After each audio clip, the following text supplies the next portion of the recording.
Napapagod na rin ako, but I keep going.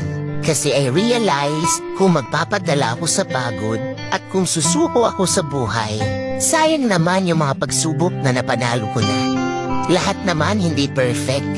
Mayaman ka man or mahirap lang. We are all encountering problems. I just want to say, sana ikaw rin. I hope you choose to fight at hindi sumuko. There are better days coming. Magpahinga ka kung pagod ka, pero huwag kang sumuko sa buhay ha. Just always remember that you are worth more than your problems. Don't go away. I just dream all day.